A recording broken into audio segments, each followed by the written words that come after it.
Hey everyone, this is a fan with too much time, and today I wanted to take an aside in order to talk about, as the title suggests, how we might make non-Imperial factions more interesting and even marketable to a greater audience. Now, keep in mind that this is all just my opinion, and I am by no means an expert, just an interested party. And as I do with all my opinions and the vast majority, if not entirety of my statements, I reserve the right to be wrong. With that little disclaimer out of the way, let's jump right into the topic. Now, each faction, from Chaos to Xenos, are extremely unique and worthy of their own video. So for this first episode, I will just cover some basic concepts that you will see me apply to the coming factions. Firstly, theme. Each faction should embody a theme, and in this, the Imperium of Man is hard to beat. Not because it has the best theme, but because it has so damn many.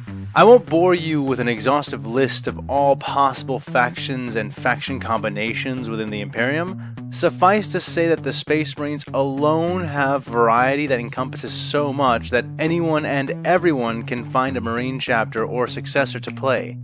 And in fact, anyone and everyone often does do just this, and thereby the Imperium's supremacy over other factions is handedly maintained by the favor of us, the gods, aka the purchasing public. But one thing at a time, and the first thing, as I stated, is theme. Capitalizing on this theming is essential, vital, all important to creating a satisfying and attractive faction. This does not mean coloring a faction in one color, but it does mean using colors that match. The biggest offenders of this within 40K are the Eldar and Tau, but in my opinion, the Eldar are far worse offenders than the gun-toting blueberries. More about that in their videos. Next comes goals and motivations. For some factions, this is easy, like the Tyranids and the Orcs, who are essentially straight bad guys, the Tyranids even more than our Waw boys. Orcs want to fight, and the Tyranids want to eat, and any other goal is just the overcoming of any obstacles to those two things. Orcs do not aspire to anything greater, nor does the Hive Mind. But for the Tau, the Eldar, Necrons, and Chaos, this needs to be much more thought out to a degree that we do not often see in anything but the Imperium.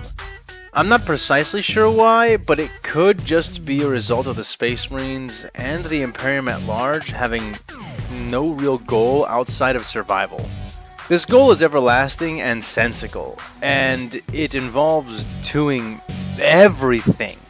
Some Inquisitors try to save the Emperor. Space Marines exterminate aliens they find, sometimes successfully, sometimes not. The Martian priesthood explores and colonizes new worlds, and the Astra Militarum destroys them years later to stop the threat of chaos.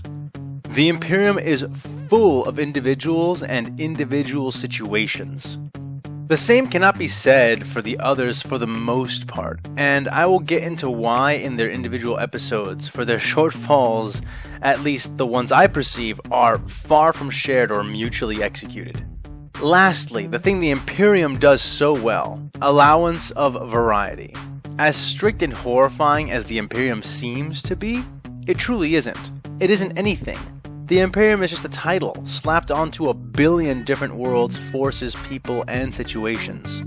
Worlds live in near utopia, and then fall into darkness. Worlds rise out of darkness and fight for the light. Worlds linger in twilight, neither heaven nor hell, neither guarded or contested. And some are simply forgotten, not even paying tithe for lack of collectors who come. For every rule in the Imperium, there is a rule breaker that exists and is still part of the Imperium. Slay all aliens? Sure, unless you're a rogue trader with an orc crewman or a Jokero tinkerer.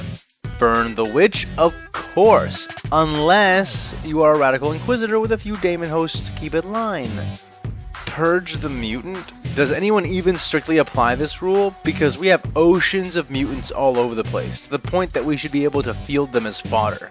Variety and counterculture is important in each faction, and how well they do it, or whether they do it at all, will affect their quality.